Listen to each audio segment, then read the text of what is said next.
Amém? Que prazer estar aqui mais uma vez, meu irmão, meu amigo, minha amiga. Obrigado por sua audiência, obrigado por estar nos acompanhando, sempre na medida do possível, compartilhando. Eu quero agradecer que a bênção do Senhor esteja sobre a sua vida. Muito obrigado por você estar nos ajudando a disseminar, a espalhar a palavra do Senhor, a espalhar esses estudos bíblicos. Com certeza são bastante edificantes para a sua vida e para a minha vida também, tá bom? Hoje nós vamos falar sobre o seguinte assunto. Nós vamos falar acerca de um confronto de Elias contra o rei Acasias, rei de Israel. Então o tema é o seguinte: Elias confronta o rei Acasias de Israel. Você deve estar lembrado que nós já falamos isso em estudos anteriores, que Acasias também foi idólatra. Este rei Acasias, rei de Israel, era filho do rei Acabe e a sua mãe chamava-se Jezabel. Muito bem. Nós vimos que ele assumiu o reinado assim que seu pai vem a óbito, morre ali naquele campo de batalha, vítima de uma flechada, que para alguns foi algo acidental, porém nós vemos ali como a mão de Deus trabalhando para que aquele rei idólatra chegue a perecer no combate, e de fato isso acontece. Nós falamos no estudo anterior, no último estudo, ontem nós falamos sobre o seguinte assunto. Nós falamos sobre uma guerra de Judá contra Moabe, Amon e Edom. Foi o vídeo número 40, hoje o vídeo 41, tá certo? O nosso texto está baseado no seguinte livro. Nós vamos falar no texto que está em 2 Reis, capítulo 1, versículos 1 a 18. Então vou repetir novamente para você, se quiser acompanhar com a sua Bíblia. Tem um exemplar aí da Palavra do Senhor na sua mão. Sempre é bom você ter uma Bíblia, e não apenas uma versão, mas em várias versões, tá bom? 2 Reis, capítulo 1, versículo de 1 a 18, nós vamos falar aqui sobre aquele acidente que levou o rei Acasias a ficar em cima daquela cama, no seu leito de morte praticamente. Veremos também que este rei foi um rei que não deu o braço a torcer. Por quê? Porque ele, mesmo estando doente, ele não abdica da sua idolatria. Ao contrário, ele é até mais incisivo quando procura ali, de alguma forma, socorro, mesmo pedindo um prognóstico sobre a sua enfermidade, ao Deus estranho, aos deuses dos seus pais. Veremos também que durante este transcurso da sua enfermidade, novamente aquele personagem Elias, justamente Elias, aquele profeta de fogo, podemos assim dizer, né? Aquele homem de Deus que foi usado por Deus para abalar as estruturas da idolatria de Israel. O profeta Elias vai surgir aqui nesse contexto aqui. Novamente o profeta Elias vai trazer aqui mais uma vez a palavra de Deus para confrontá-lo. Por quê? Porque Elias foi colocado por Deus em Israel para confrontar o culto a Baal. Elias já tinha obtido uma grande vitória, e o Senhor lhe deu uma vitória ali, uma expressiva vitória, no Monte Carmelo. Seu pai, o pai de Acasias, não se converte, como também a sua mãe, e esta criança cresce ali no meio da idolatria, torna-se um rei perverso também, um rei idólatra. Muito bem, então hoje vamos falar acerca desse personagem ali.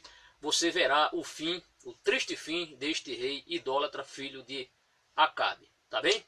Vamos então ao nosso texto? Vamos lá. Então, 2 Reis, capítulo 1, versículos de 1 a 18, vamos começar, né? Bem, o versículo 1 começa dizendo o seguinte: e depois da morte de Acabe, você viu, a morte de Acabe, se você pode estudar acerca da morte de Acabe, lendo, aliás, ouvindo o nosso vídeo que nós produzimos, o vídeo número 37, e você verá como ocorreu a morte do rei Acabe, o pai do rei Acasias. Então o texto inicia assim: e depois da morte de Acabe, Moabe se revoltou contra Israel. Moabe, você sabe que Moabe são os moabitas, ou seja, eram aquele povo que habitava a leste do Mar Salgado, ou Mar Morto. Então ficava ali não só os moabitas, como também os amonitas. Inclusive falamos acerca desses três povos no último estudo. Falamos dos amonitas, dos moabitas, falamos dos edomitas, os habitantes ali do deserto, né? Que ficava ali de Seir, os habitantes de Seir. Muito bem. Então o texto mostra que depois da morte de Acabe, os moabitas se revoltam contra Israel. O versículo 2, aí veremos como ocorreu este acidente com o filho do rei Acabe, Acasias. Foi um acidente que ocorreu, veremos como começou este problema dele, esse acidente que causou ali praticamente uma fatalidade, e ele ficou há algum tempo, não sabemos quantos dias, enfermo naquele leito de dor. É o que nós veremos agora. O texto diz: e caiu Acasias. Acasias também, nós falamos acerca desse personagem, deste rei, no vídeo 38. Então, é sempre bom você voltar, se quiser acompanhar toda a história desses personagens que nós estamos citando. De vez em quando eu cito o número do vídeo para você assistir, caso queira acompanhar melhor todo o estudo. Então o texto diz assim: e caiu Acasias pelas grades de um quarto alto que tinha em Samaria. Então Acasias estava praticamente no seu palácio, na sua casa. Tinha praticamente mais de um andar, talvez um primeiro pavimento, um segundo pavimento, um quarto alto. E ele sofre uma queda, não sabemos como isso ocorreu, não é? Um escorregão, ninguém sabe.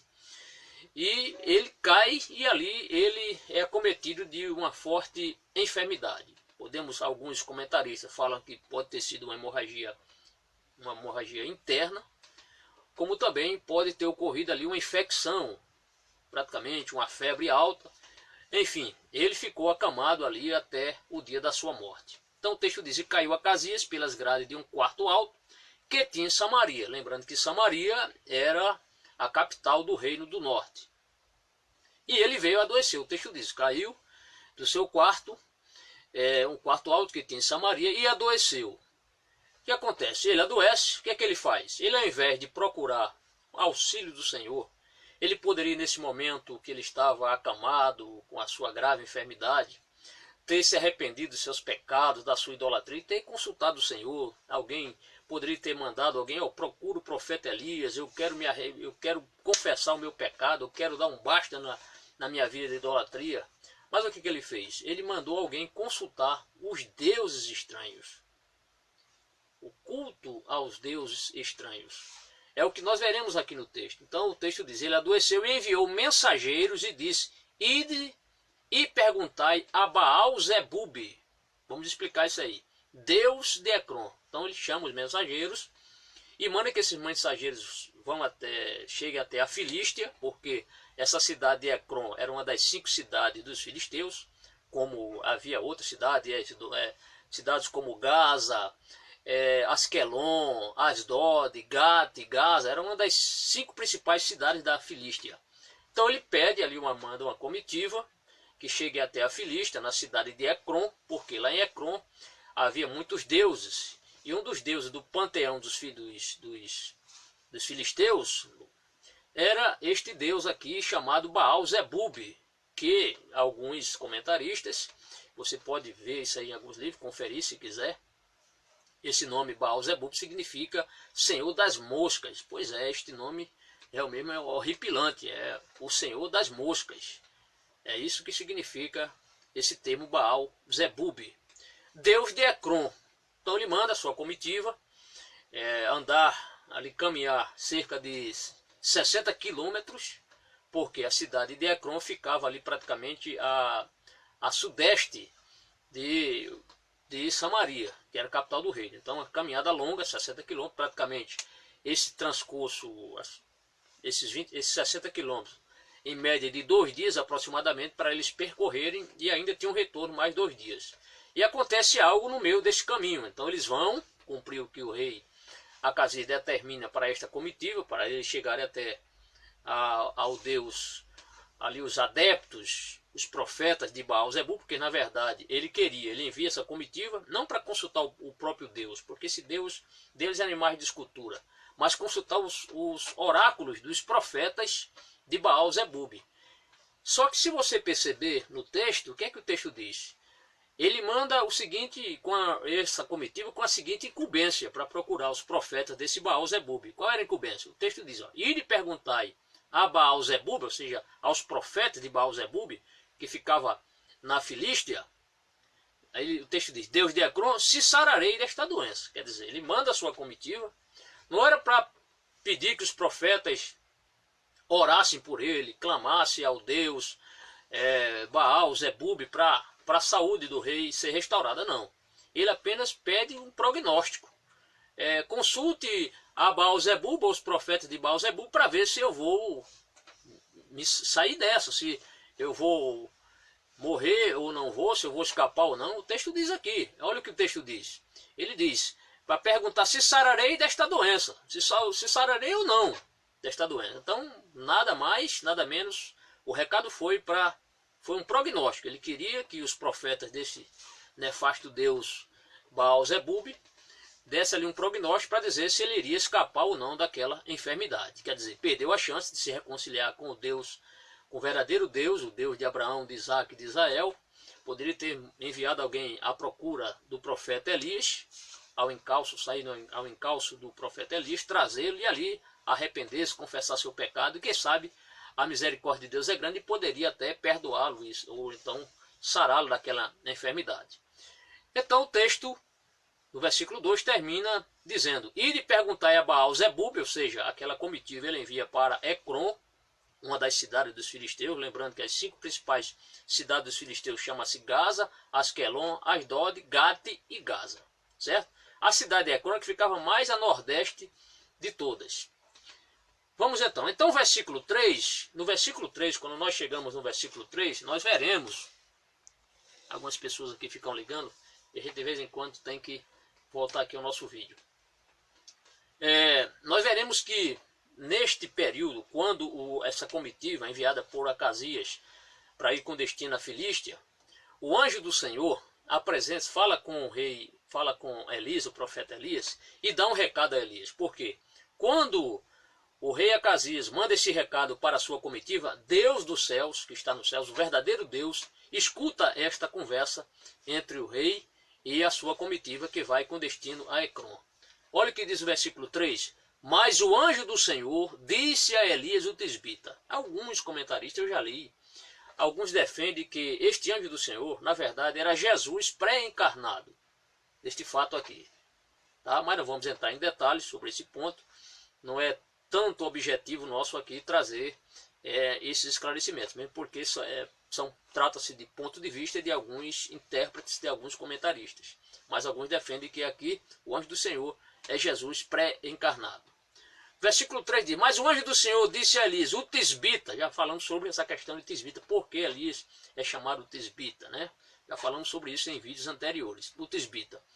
Qual foi o recado? O recado do anjo do Senhor foi o seguinte para Elias, levanta-te, sobe para te encontrares com os mensageiros do rei de Samaria, e diz-lhes, então ele manda o Elias se preparar, levantar-se do lugar onde ele estava, e que subisse e fosse ao encontro dos mensageiros do rei que iam com destino a Ecrom, uma das cidades da Filístia. E o recado foi esse aqui. Porventura não há Deus Israel para ides consultar a Baal Zebub, Deus de Ecrom? Esse era o recado. Então o anjo do Senhor deu o recado a Elias para ele confrontar ali os mensageiros do rei, essa comitiva, e perguntar-lhes ele o seguinte, porventura não há Deus em Israel para irdes consultar a Baal Zebub, Deus de Ecrom? Esta foi a orientação do anjo, foi a palavra do anjo para o profeta Elias encontrar-se com esta comitiva e ali confrontá-los com esta pergunta, que na verdade era uma pergunta que deveria ser levada por esta comitiva ao rei Acasias. O versículo 4, o profeta a mensagem ainda diz, e por isso assim diz o Senhor, ainda era o anjo ainda estava dando o recado para Elias transmitir a esta comitiva, que seria posteriormente dada essa mensagem ao rei Acasias. Então ele diz assim, e por isso assim diz o Senhor, aí vem a sentença aqui, vem o juízo de Deus, da cama a que subiste não descerás, da cama que você subiu. Antigamente as camas, elas não ficavam assim muito baixas, elas ficavam um ponto mais elevado. Então o texto diz, da cama a que subiste não descerás, mas sem falta morrerás. Então Elias partiu. Na verdade, quando você lê esta expressão não descerás, da cama que subiste não descerás, nós entendemos. Significava que ele iria morrer. Ele não iria colocar o pé no chão e sair andando. Ele iria partir dessa para melhor. Na verdade, para pior. Porque morrer sem Deus realmente é ir para pior. Mas o texto diz, mas sem falta morrerá. E você fica pensando, aqui é um ponto um pouco difícil de interpretação. Por quê? Porque na verdade essa expressão aqui deveria ter sido substituída, como nós veremos na pergunta de Elias, quando ele está diante do rei Acasias.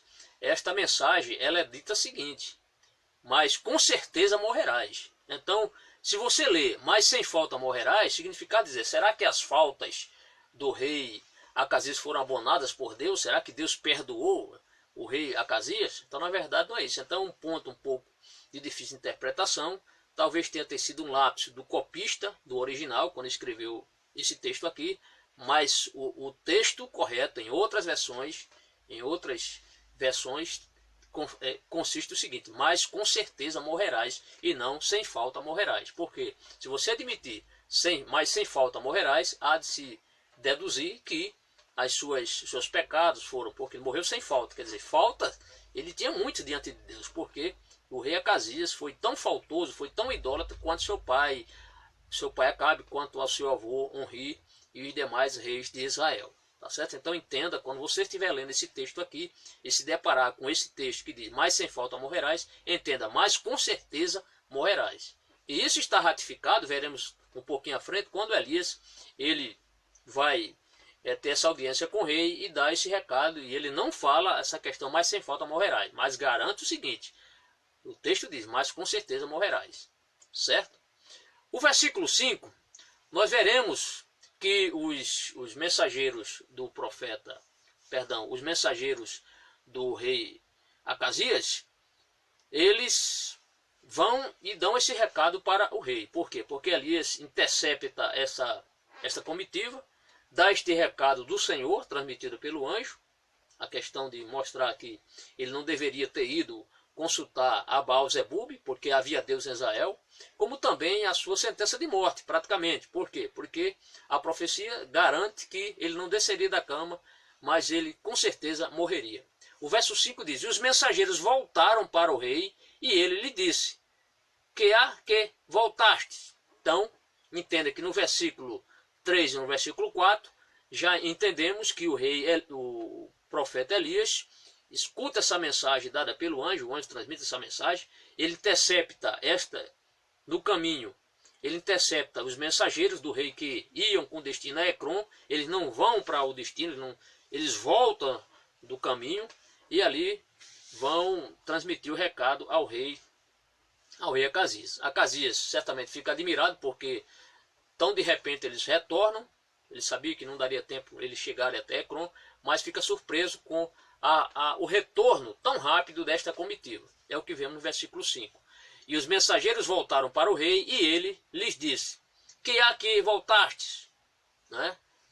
Nós já sabemos que a essa altura Acasias não sabia dessa intercepção do profeta Eli, mas nós sabemos pelo texto. Aí vem o versículo 6 e eles começam a discorrer o que de fato aconteceu no transcurso do caminho, e ali eles contam o que realmente aconteceu com eles, o encontro que eles tiveram com este homem que eles não dizem inicialmente que é Elias, eles mostram, não sabemos o porquê que eles não revelam o nome do profeta, certamente não conheciam o profeta pessoalmente, é o que o texto nos mostra. E eles lhe disseram, ele responde ao rei, um homem nos saiu ao encontro e nos disse, ide voltai para o rei que vos mandou, e dizei-lhe, assim diz o Senhor, porventura não há Deus em Israel, para que mandes consultar a Baal-Zebub, Deus de Ecrom? Portanto, da cama que subiste, não descerás. Aí vem, mas sem falta morrerás. Aí você substitui, mas com certeza morrerás. Com certeza morrerás. Então, dão este recado do profeta Elias na íntegra para o rei Acasias. Ele escuta este recado do rei. E o rei, ele fica preocupado porque ele quer saber quem foi esse personagem. Ele não sabia até então que se tratava de Elias, este homem de Deus que dera esse recado à sua comitiva. Então ele começa a perguntar sobre algumas características desse homem. Como é que ele era o jeito dele, como eram os trajes da roupa dele. E aí depois ele identifica. Olha o que diz o versículo 7. E ele lhes disse, ele pergunta, qual era o traje ou as vestes? Qual era o traje do homem que vos veio ao encontro e vos falou estas palavras? Qual foi a roupa? Qual é o estilo? Como ele se vestia? Era isso que o rei, foi isso que o rei perguntou.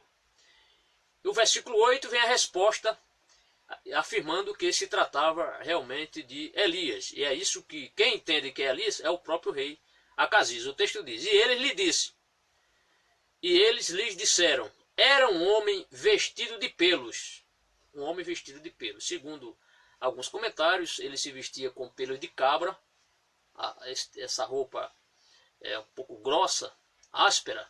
Era uma roupa feita de couro de cabra.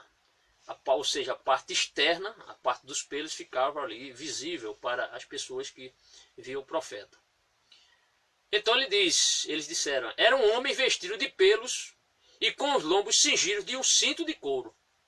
Isso nos faz lembrar João Batista. Em Mateus capítulo 3, versículo 4, começa a descrever também essas características da roupa do profeta João Batista também. Então, a semelhança aqui é algo salutar. Então o texto diz, eles lhe disseram, era um homem vestido de pelos e com os lombos cingidos de um cinto de couro. Então disse ele, aí ele reconhece, é Elias. Acasias, doente lá na cama, diz, é Elias, o tisbita. Então ele compreende que realmente era o profeta Elias. Já, o que é que faz o rei Acasias? O rei Acasias, você sabe que o rei Acasias era filho do rei Acabe, já tratamos isso aqui, já falamos N vezes. Sua mãe era Jezabel, inimiga número 1 dos profetas do Senhor, e seu pai talvez o número 2, inimigos.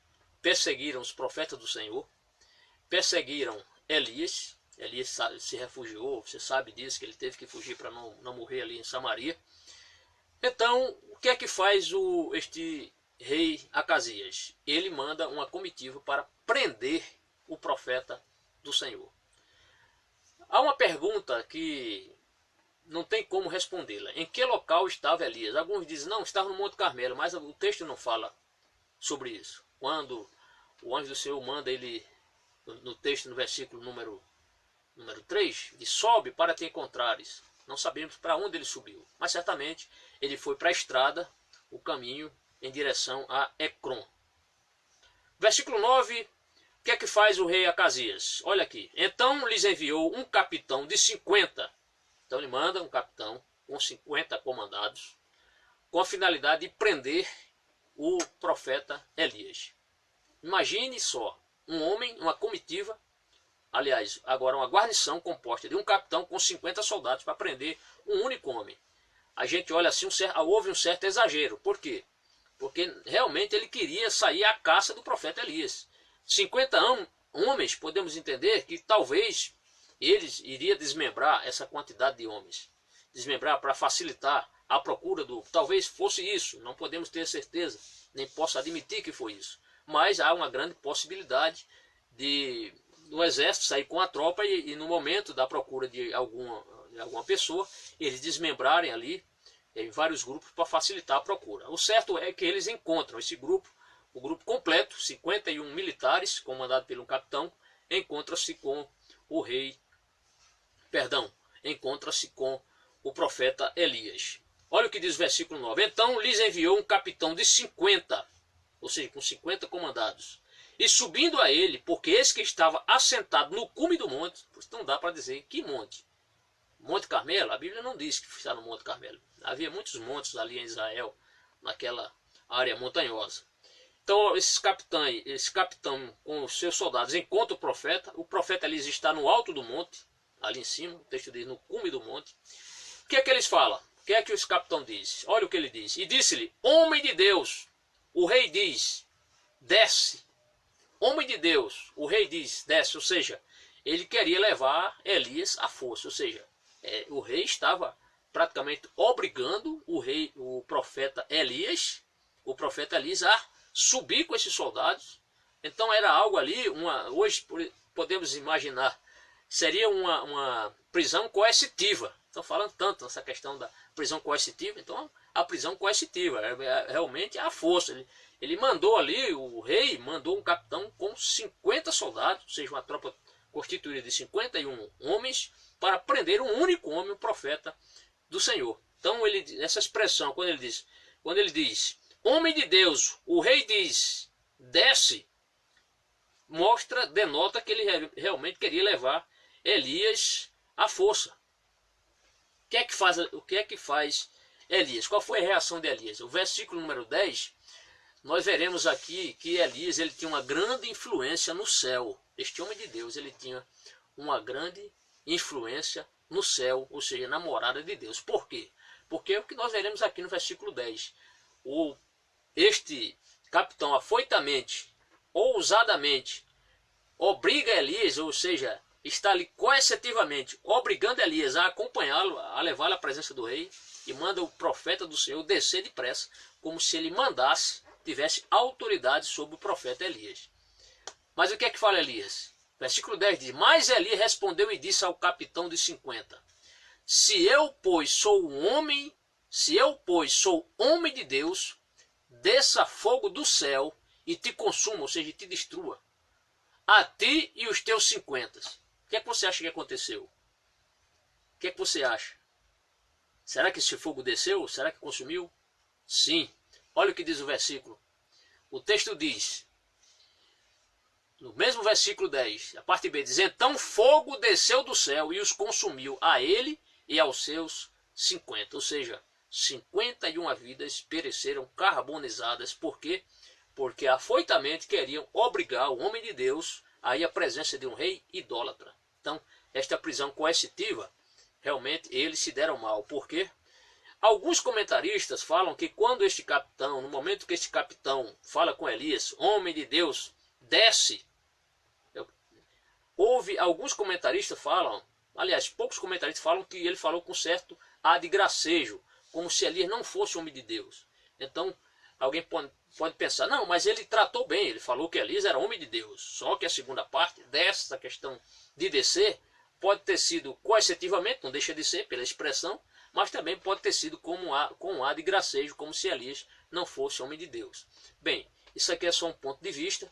Vamos em frente porque há muita coisa boa para nós ainda ouvirmos, estudarmos nessa noite. Então, a resposta de Deus veio imediatamente, ou seja, o prestígio que Elias tinha no céu, ele realmente foi atendido. Por quê? Porque esse capitão, a mando do rei Acasias, queria levar este homem de Deus preso, mas aquele não era o momento para ele chegar na presença do rei Acasias.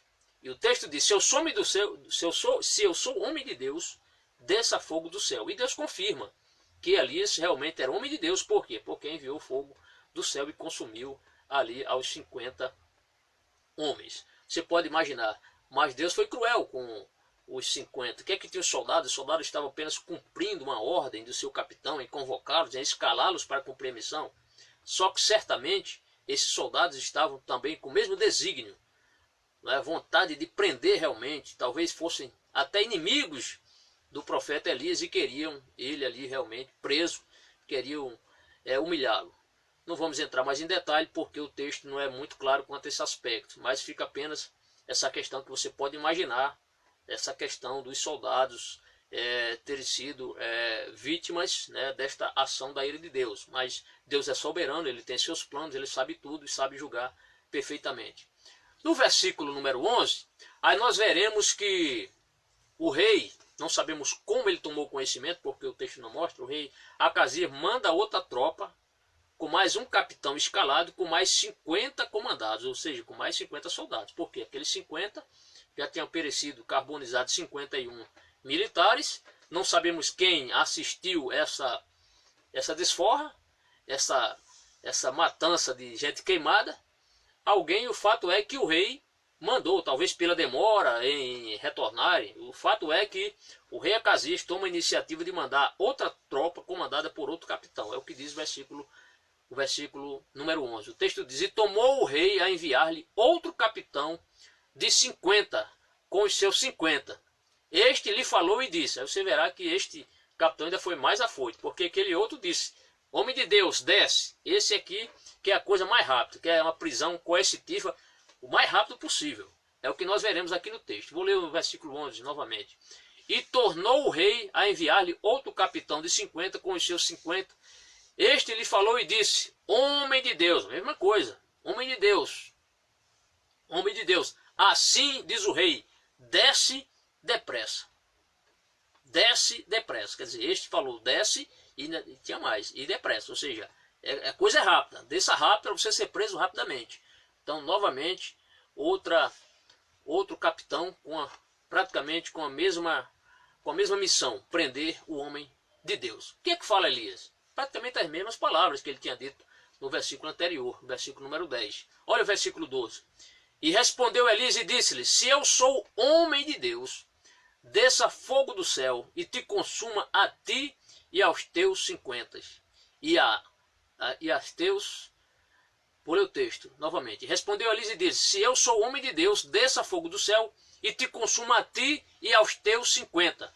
Então fogo de Deus desceu do céu e os consumiu. Ou seja, novamente, mais 51 corpos carbonizados ali pelo fogo que o Senhor enviou do céu. E o consumiu a ele e os seus 50. Ou seja, já 102 corpos ali perecem, tentando aqueles homens que saíram para prenderem o profeta de Deus, o profeta Elias. 51 a primeira vez e mais 51 agora na segunda vez. Ou seja, 102 corpos carbonizados ali, porque o rei Acasias, esse rei idólatra, queria prender este profeta do Senhor. Só que no versículo 13, outra iniciativa, novamente o rei Acasias manda outro capitão com mais 50 comandados, ou seja, mais 50 soldados para prender. Então, pela terceira vez, ele escala novamente, ele envia essa tropa com esta incumbência de trazer o profeta Elias. Veja que este rei não desistiu de prender o profeta do Senhor. Olha o que diz o versículo 13. E tornou o rei a enviar outro capitão dos terceiros 50, com os seus 50. Então subiu o capitão de 50 e veio. Só que esse capitão, ele vem e ele é um capitão totalmente diferente dos demais. A ação dele, a atitude deste rei é algo realmente, deste capitão é algo salutar, é algo, um ponto positivo para ele aqui. Por quê?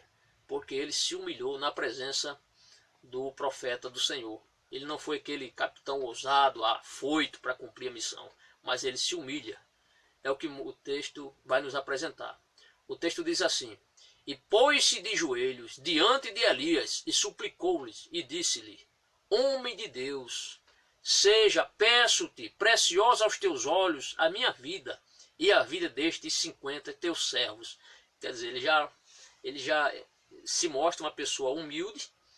Ele pede que Elias seja clemente para com ele, tivesse misericórdia não só dele, como também dos seus comandados, e se coloca ali como o servo de Elias. Veja que atitude diferente deste homem. Algumas vezes já preguei, e às vezes no calor da pregação, eu já cheguei a falar: olha, foram 2 capitães incrédulos, mas o terceiro era um capitão crente. Você não é obrigado a concordar comigo, mas nós vemos aqui que a atitude deste homem revela que era alguém que tinha temor a Deus. Então o texto diz que ele pede que o profeta, homem de Deus, tivesse preciosa, ou seja, desse valor a ele, o próprio capitão, e também os seus liderados, os seus comandados, os seus soldados. Então ele se ajoelha e pede no ato de clemência, de misericórdia. Aí o que nós veremos no versículo 15 é que o anjo do Senhor, aquele mesmo anjo que tinha se encontrado com Elias, vem novamente falar com o profeta Elias para aconselhar a Elias ser favorável, que Elias aceite essa humilhação do capitão e seja clemente com ele e não peça fogo do céu para consumir essa tropa aqui. E ali, orientado pelo anjo do Senhor, ele vai ao encontro desse capitão e resolve atender aí a solicitação coercitiva do rei Acasias. É o que nós veremos. Então o anjo do Senhor disse a Elias: desce com este, não temas. O que nós podemos entender não temos é que Elias, ele teve um certo temor quando viu as tropas se aproximando. A questão de o que seria que Elias poderia pensar, qual é o que o rei Acasias quer comigo? Será que ele quer me prender na masmorra? Será que ele vai mandar alguém me degolar, alguém me matar? Mas o texto, o anjo tranquiliza ali, dizendo, olha, não temos, ou seja, não vai acontecer nada ruim para você, fique tranquilo, né? Como é bom nós ouvirmos essas orientações do Senhor, seja pelo próprio Deus ou pelo anjo do Senhor. Não temas, meu irmão. O texto diz, então o anjo do Senhor disse a Elias, desce com este, não temas. E o texto mostra que prontamente Elias atendeu, porque o texto diz, e levantou-se e desceu com ele ao rei. Então ele vai para Samaria. Elias, não sabemos em que local ele se encontra, está no monte, em cima do monte. Como já disse, não tem como nós defendermos a tese que ele estava no Monte Carmelo. Isso agora não vem ao caso. Mas ele estava em cima de um monte. E o anjo orienta para ele acompanhar aquela tropa que veio buscá-lo. Certo?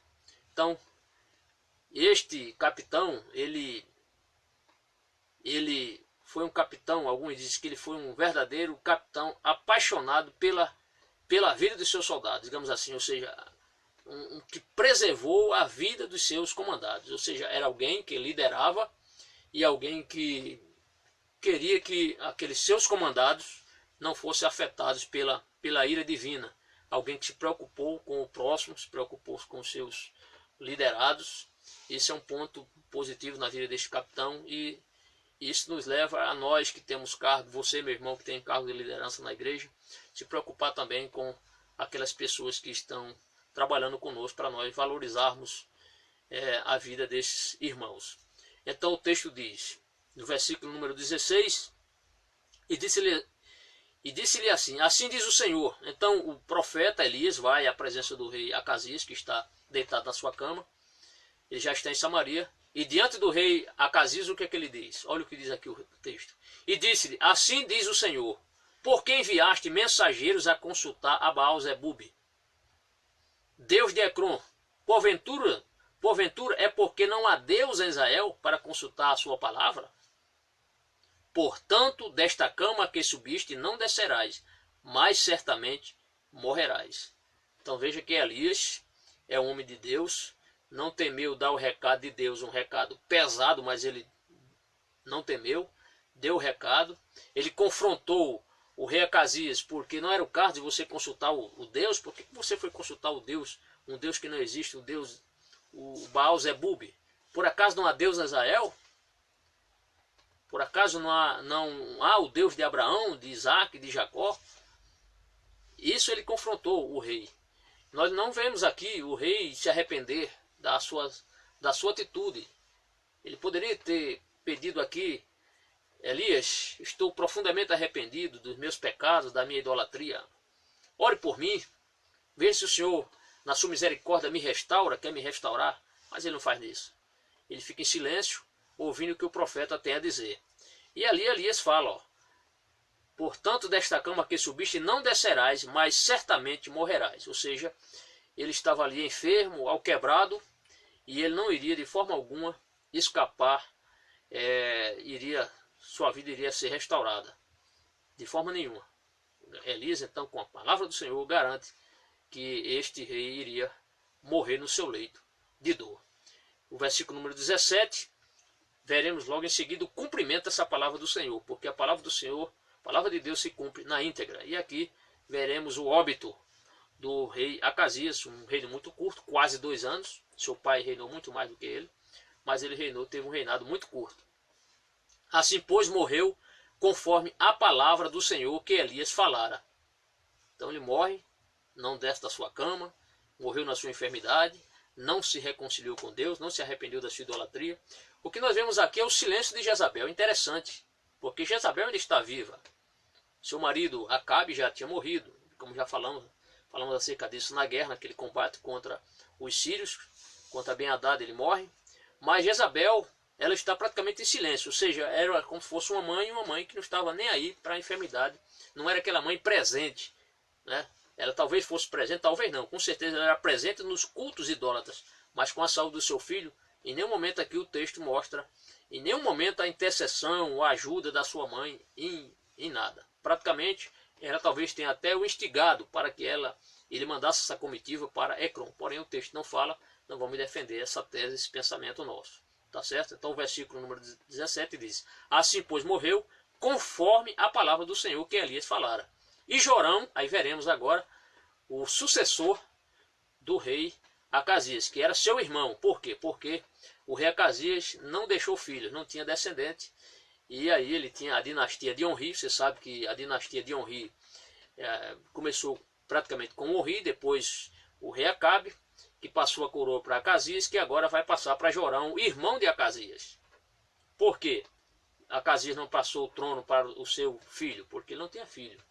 Ele não deixou descendente. E ali seu irmão, o seu irmão mais próximo, sabemos que o rei teve muitos filhos, nós veremos mais adiante nos estudos seguintes que Acabe deixou cerca de 70 filhos, né? Claro que ali tinha suas descendentes, talvez netos e outros filhos, uma quantidade de 70 pessoas. Mas o texto é claro quando diz que Jorão assumiu o trono no lugar do seu irmão. Então o texto diz: assim pois morreu conforme a palavra do Senhor, que eles falaram. E Jorão começou a reinar no seu lugar no ano segundo de Jeorão, filho de Josafá, rei de Judá. Por sinal, de vez em quando as pessoas confundem Jorão, Jeorão, e há uma certa semelhança no nome. Jorão, lembre-se, Jorão era filho de Acabe, irmão de Acasias, que reinou no lugar de Acasias. E Jeorão era filho de Asa, aliás, filho de Josafá, certo? Que foi filho de Asa. Então o texto diz aqui, e Jorão começou a reinar no seu lugar no ano segundo de Jeorão, filho de Josafá, rei de Judá. E o texto mostra o porquê. Por que Jorão assumiu o reinado? Porquanto não tinha filhos. Quem não tinha filho? Acasias.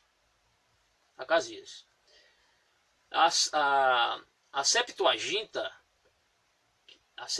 defende o ponto, aliás, já vem na Septuaginta dizendo que nesse texto que Jorão era irmão de Acasias, apesar do texto aqui não falar, na nossa versão. Porquanto não tinha filhos, ou seja, Acasias não tinha filhos. E o versículo 18 diz assim: o mais dos feitos de Acasias, o que ele tinha feito, porventura não está escrito nos livros das crônicas, ou seja, nos anais, né, dos reis de Israel. Então você sabe que não apenas essa parte que nós estamos lendo das crônicas de reis, fala de todo o trabalho do que fez o rei Acasias, mas outras passagens bíblicas falam acerca deste rei. Nós já falamos aqui, você pode consultar outros vídeos, assistir outros vídeos e verá que o rei Acasias foi um rei idólatra, um rei mau, como seu pai tinha sido, como seu avô tinha sido.